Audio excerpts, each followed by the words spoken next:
All right, guys, we're back. We're here to do Married at First Sight, Season 16, Episode 20. This is supposed to be decision day all day. And they could really have done this in one episode. Okay. I can't afford to have a lifetime rant right now. I need to stay focused. Wow. So we all knew that Chris and Nicole were going to say yes. So congratulations, to you guys. This is why I watch, the show. I love to see people who understand reality and are able to really just accept people as they are. Even if you have things in your head that you would love to see, like, for some people it might be beautiful blue eyes or steel gray eyes or, doe-like brown eyes. I mean, wow. So I'm just thinking about eyes. I'm an eye person.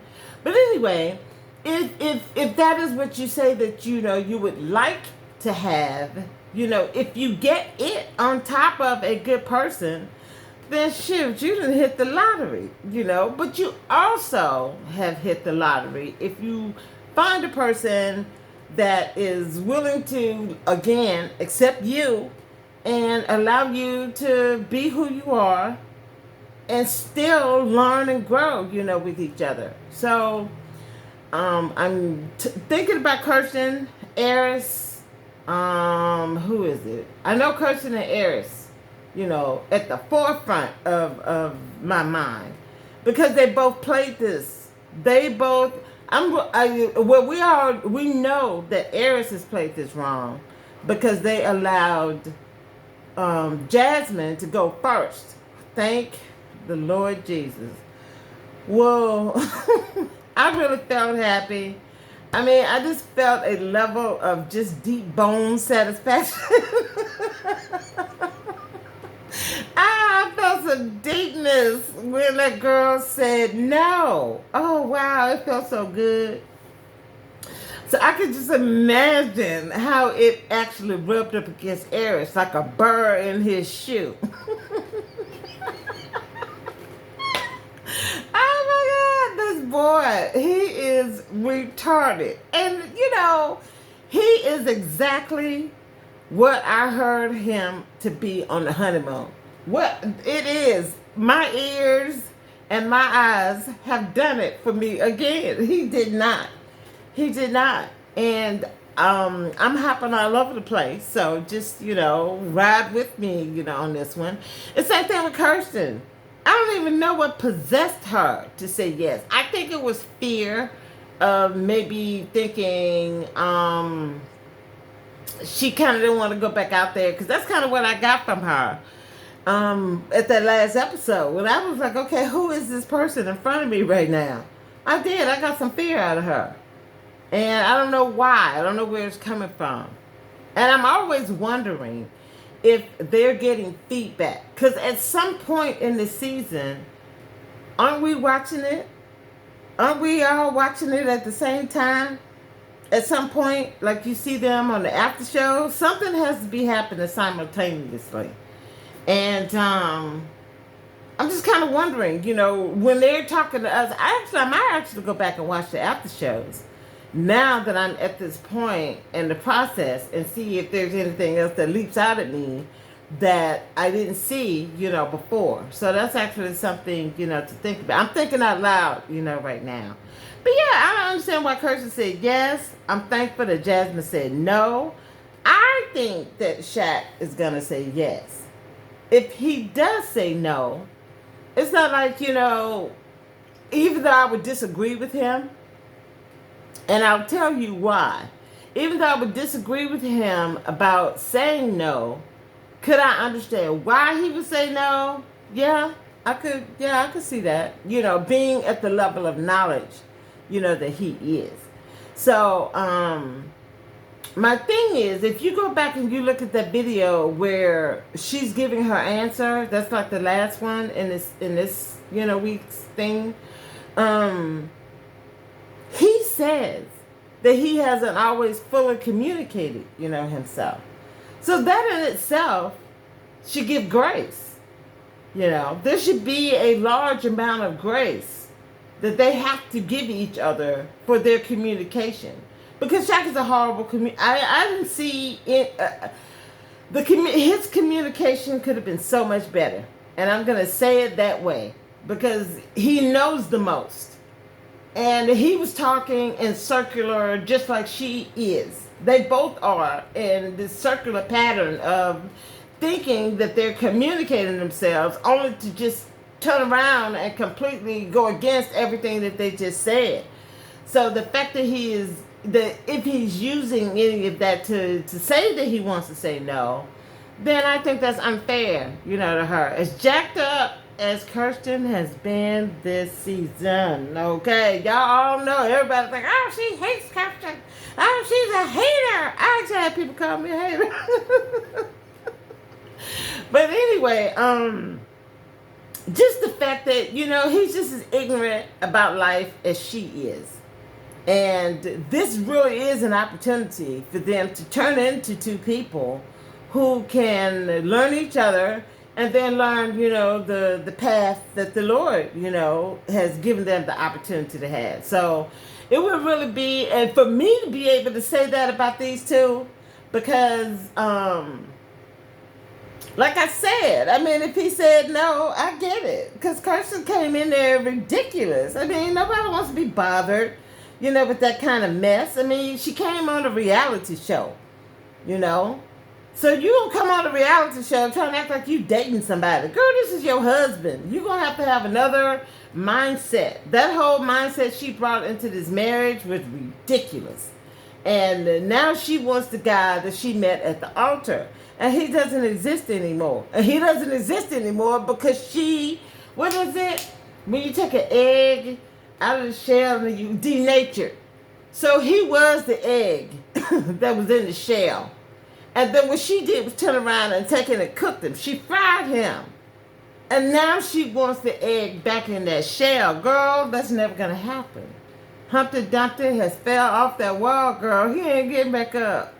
He is never going to get back up the same way. And this is the thing that we do to ourselves. We do it. Men do it and women do it as well. And one of the things, I'm going to pontificate, for a second. So thank you for those who are going to stay with me. This is what I really want to be able to offer you guys. It really makes me afraid when I listen to a lot of these people who are reviewing these shows. I am fearful for whoever agrees with this mess. And I'm going to do that when I talk about Clint, a little later. I hope, I'm able, to remember this. But I'm 52. And I know that there has to be somebody else out there who has had a life experience to even be able to understand where these people are coming from on both sides. I want to talk about Clint so bad, but I can't because I'm talking about Kirsten and Airris and Jasmine and Shaquille. Because this is a missed opportunity. And the same thing. Jasmine, I give this girl the highest A at this point because she has just shown me this is womanhood. And if there's somebody out there that cannot recognize womanhood, you the problem. You are the problem. So I'm sure that there are people out there who have heard other people say negative and denigrating things about Jasmine. Anybody that you hear do that and you are able to do that level of measurement to see how much acumen, she possesses, they are the problem. And they got videos out here where people, are looking at her like, talking about she got low self-esteem. I'm going to tell you somebody who had low self-esteem. That would have been me. At her age, I was too stupid. I would have given Airris grace. And I would have given him another opportunity to show me that he is actually, sincere and what he was talking about. Knowing that he could seriously, be lying to me.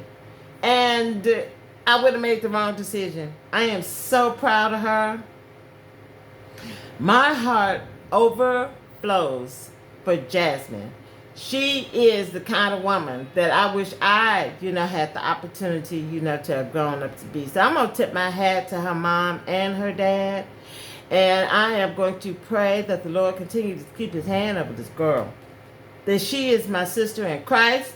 And I would love to be able to celebrate, her life as she's living it, not, when she did. Because that's what we say, celebrate life.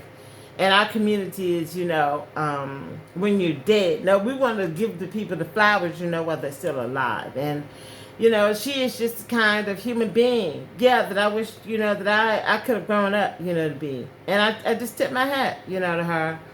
I feel sorry for Shaquille because he has absolutely no understanding of what manhood is. Yet, when he was talking to Kirsten, he was saying that he wanted to be the leader. You don't know enough to lead her, Shaquille. And this is another thing. He's using a false understanding to make one of the most serious decisions that he could ever make in his entire life. What he does with Kirsten is way more serious than even where he went and got his education. It is past bone deep, and it's all the way down to his soul. He has done a soul tie with this woman, and this is the level of consideration that we are unable to make because we don't have the proper information to know, hey, before you get ready to make this decision, child, you're going to need to take every second of the part of a day to do the best, that you can with it. It's like when you're in there taking a test. And, so when I do, when I take a test, I actually go through it. And I see, the stuff that I know. And I go boom, boom, boom. Knock all them out. And then the ones that I actually need to come back to, then, I go from the least to the hardest, with that. And if I need to I take whatever time I feel like I need to take. Once I get to a point that I've done the A and the B and the C and the D and the pro and the con and the in and out. So I'm like, okay, I'm going to pick this one. And once I settle on an answer and then I get to that point, then yeah, I get up and leave. Even if, the whole time, hasn't passed. But if I need that time, whatever time it is that they give me, I'm going to take it to figure out if I can get, the proper answer. And it has served me in my 52. I have made, some mistakes, but at this point of reflection that I'm able to do here, I can tell you the stuff that I actually got right. And that's one of the ones that I got right. So anybody out there that can hear, what I'm saying, praise the Lord. Because this is what I'm trying to do. Like I said, earlier, these people who are reviewing these shows, I don't know what kind of lives they lived. Because I can understand Shaq's loneliness. I'm lonely. This is one of the reasons, why I'm doing the video. Because, I do my best when I'm out to communicate, some of the stuff, I'm talking to you guys, about. But I'm all about trying to maximize whatever it is, that I'm trying to do. So if I'm able to talk to 15 people, and I'm loving them 15 people. But if I'm also able to do 1,015 people and give the same message, then to me, I look at it like the butterfly effect. So one action and then the vibration of that action, has the potential to be exponential around the world. We are in one of the most, it's almost like a Tower of Babel, moment that I see us in, where we're able to have the kind of connectivity with each other that we have not had, I don't think, since. And the things that we're able to share and integrate into our DNA and into our consciousness is so important now. Because we don't know when a time is going to come that we're going to be separated. Just like with, for those of you guys, who are interested, you go back and look in the Bible about the Tower of Babel. Man got to a point they wanted to, be improved and do all this, grandiose thing, but they got to a point where it was displeasing to God. So he separated, the people. And everybody had a different language, and we were no longer able to understand each other the same way that we were before the tower fell. So I see where we are technologically on that same plane. And so if you can get that analogy, then I actually appreciate you. And this is stuff that we're going to have to get. We're going to have to reshape everything that we have been told. And I know you love your family. I love you. My grandmother, man, you talk about when she died, the love on earth, the love that was on earth for me died. And so that's another reason why I'm able to understand, why Shaq is lonely. I mean, I was in the Army for 8 years, and I felt just as lonely in the Army at a certain point. I mean, once, like for the first 3 or 4 years, I guess the first 3 solid. Yeah, first 3 solid, I had a good time. I was a child, I was here and there. But those last, years, I mean, I ended up leaving the Army, living the same kind of nomad and by myself lifestyle that I'm still living. So, and this happened before I left.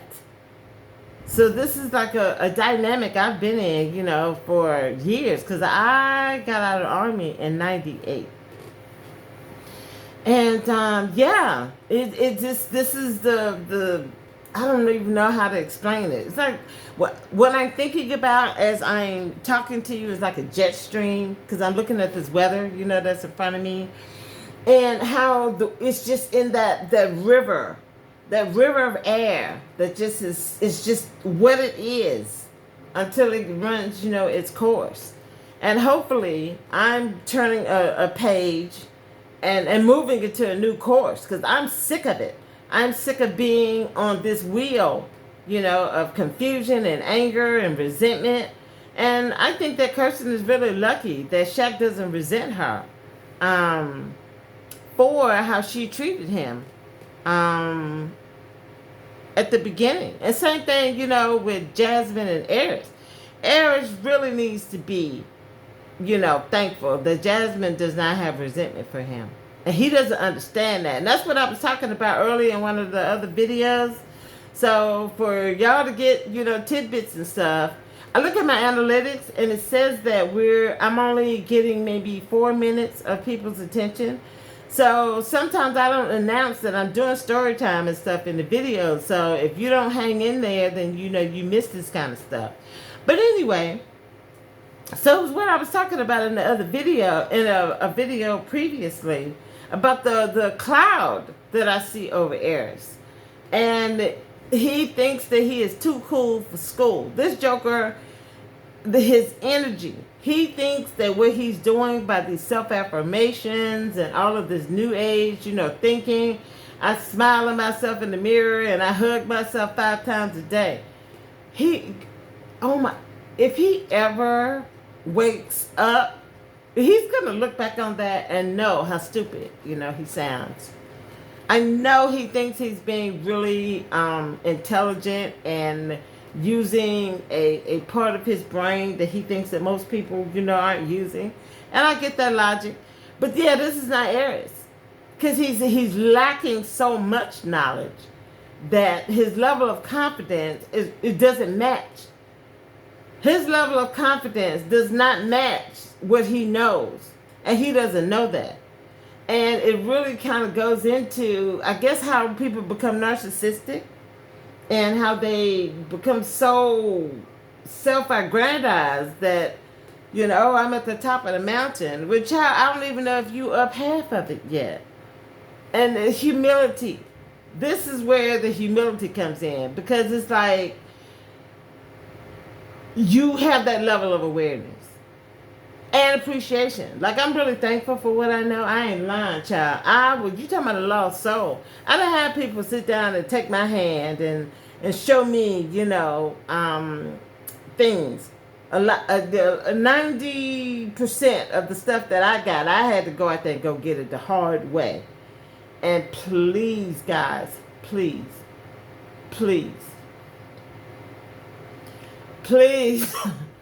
don't choose the hard way. If you have another option, and my goal is to give you that option.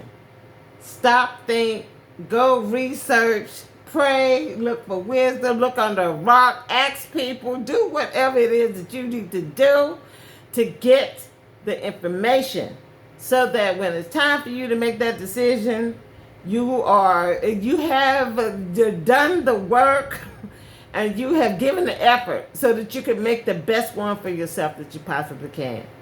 And like I said, that message, if we ever get separated, will hold, and it will be something that wherever you are in the world, it's going to hold. It's foundational. And there's a part in the Bible. It's in Matthew 7. And the Lord tells us to make sure where we're going to build our houses. You're going to build your house on a foundation of rock that's going to be able to withstand a storm, or calamity, or a sudden situation. Or are you going to build your house on sand, where when a strong wind comes, then all your stuff is gone, like a matchbox, a house of matches. And I'm imploring the option, which is it? Is this sand that I'm on, or am I on something that's as firm as a rock? And I want to share something else too. Now I kind of wish I had taken the video. If I'm downtown, whenever I'm downtown again, and this person is down there talking about Jesus, I'm going to record the sound. And then I'm going to make a comment, about it. Because this guy was downtown the other day. And he is convinced. He is seriously convinced that Christianity is the truth.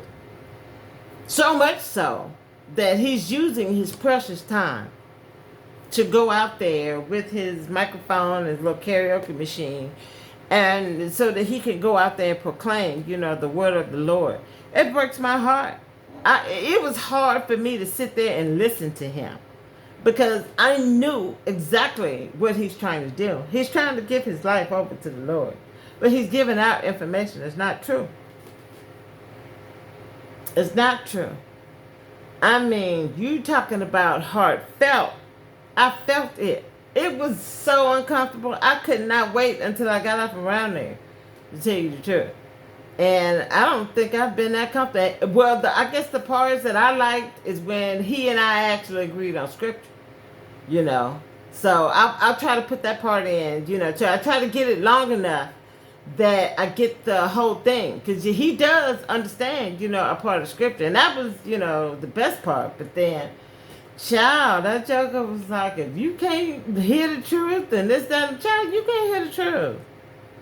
You can't hear the truth. And he got a microphone and a speaker out there telling everybody else that they can't hear the truth. The level of insanity that we live in, I hope, this is the best I have figured out how to communicate that. And I know I have pontificated. So what I'm going to do is go back to Married at First Sight. So I was talking about Shaquille and Kirsten and Airris and Jasmine. And I'm proud of Jasmine again. Airris wow. And so all the mistakes that I made, I know how to sniff out a joker like Airris. So that is why I hold a diploma in life. Okay, I look, and my body has shown me, my ears and my eyes have focused and have been able to detect a joker like Airris. Praise Jesus the Christ. And I have already confessed that I would have been stupid. I would have been stupid. And Jasmine, I'm telling you, I can't. So let me go. Did I talk about Chris and Nicole? Like I said, I hope we're not looking at produced stuff. I'm really rooting for these people, and I'm going to reserve what I'm thinking about them until after the reunion, because I just don't trust Lifetime. They have earned it. They have earned my distrust. So thank you for your grace and allowing me, to do that with Chris and Nicole. So Clint and Gina, where am I? I'm at 25 minutes. Okay, so I'm trying to wrap this up. Oh, I didn't even look at my freaking notes. But this is good though, because I have been the biggest letters is that women want to be wooed. Clint and Airris. They want to be wooed. They want you to make them feel like they're sexy. They want to understand that you appreciate their essence. It's almost like Shaq with Kirsten. One of his things was, and he said this early in the thing, but this is when she wasn't attracted to him. She really wasn't listening to what he said. He told her he wanted her to be with him so that she could see what he does and why he gets up every day. And she never did that. And Memphis was the last straw for him. I can see it as clear as day. And I'm waiting on the rest of the story, because I have not gotten it. I have not gotten all the story about Memphis. And I'm not going to have, a deep opinion about it until I hear everything. But can I see glimpses of it? Yeah, I can see it. And she missed the opportunity. And see, for you guys who I'm begging to listen to me, you 22 to, 22 to 42. Yeah, because I started experiencing life in a completely different way in my early 40s. And that experience has led me for the next 10 years up to the 52. See, I'll give it that. So from 22 to 42, you are my target audience. And you know how you have like that overlap, Like, so you think, 22, maybe 18 on the low end, and then 45, on the high end kind of thing. So, yeah, you guys, okay? All of this stuff, you're going to have to relearn it. And I'm sorry to bring this bad news to you, but we have the opportunity to look at these situations so that if you find yourself in a situation like that, or somebody else comes to you, with the situation, then maybe you can give them an option to think about. Because Shaq didn't have anybody around him to help him with his options. And they brought the Lord in too late. If he ends up saying no, then they brought the Lord in too late. And see, this is the other thing. Thank you. I appreciate the thought. It's almost like any other thing in life, we have to be trained in. Like, we have to be trained to eat with a fork and a spoon. We have to be trained to tie our shoes. We've got to be trained how to write, So we have to be trained to be able to understand that our parents are trying to give us information that is going to actually benefit us. So when we are rebelling against our parents, then we stop taking what they're saying as the gospel, and then we start branching out and trying to find out, if they're telling me the truth, or not. And sometimes my parents were telling me the truth, and sometimes they weren't. So I encourage critical thinking, even if it's coming out of your family. And we put ourselves, in a position. The same thing with the Adam and Eve. And I know I'm hopping all over the place, but this is the misconceptions. So if you start out talking about men are supposed to be, of a superior than women, then you're already out of the gate. Everything that you do after that point is doomed to fail, because you're not starting out with a foundation of truth. I mean, men aren't any more intelligent than women are. There are things that men know how to do very well, and they need to be saluted, Because, child, it's some stuff I ain't interested in. And if they doing it, I'm like, oh, man, I appreciate you. And there are things that we do, that women do well. And so we're going to have to come together on that. If and this whole thing where he wants to be the leader, I don't know. It hurts. It hurts to see him this misguided. And same thing, you know, with her. Same thing. It hurt when she didn't want to get a man a kiss. It really was painful because this man is a decent man. And for you to do this at such a critical point. When y'all are first meeting each other, it's like, you know, for women, when we're taking care of our face, they said that the most delicate skin that we have on our face is around our eyes. And we're encouraged that to pat our faces dry instead of pulling it, you know, like with the towel, like men do. Now y'all just go over your face, you know, with a towel. But women, we're encouraged not to do that because we don't want to pull on the delicate parts of our eyes so that we don't invite wrinkles and, you know, things like that. And damage, you know, to that part of the skin. And that is how delicate and soft and tender we have to look at a honeymoon period. This is not the time for you to list all the things about you. This is the time for you just to be quiet and hear each other. Can I hear your heartbeat? Can you hear mine? Slow, gentle, easy. But no, we're talking about, oh, well, I don't like gingery features. And, oh, I like mine more athletic. And, you know, yeah, this is a little more thick. You know, this is just ridiculous. And it's not what they need to be focused on. After what? This is 16 seasons. 16 seasons of this. And you still have people coming on here doing the same stupid stuff.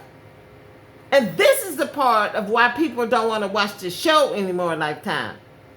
And I'm beginning to kind of see it, you know, I'm trying to give them grace because I've already decided that I'm going to do, you know, the next season. So this is the grace Lifetime. But I hear Cal and Dr. Pepper talking, and they're saying, we're telling them this information, but then they'll turn around and forget everything that we've told them and get in front of the camera, and now they're up here doing, you know, all other kind of stuff. So I can kind of see it, you know, from both ways. Because people, for some reason, are so thirsty to get on this show that apparently they're willing to say and do whatever it is that they need to do in order to get what they want. And then we all have to suffer as a result because they want to become Instagram, you know, celebrities and whatever. You know, oh, man. Woo, wow. Because when I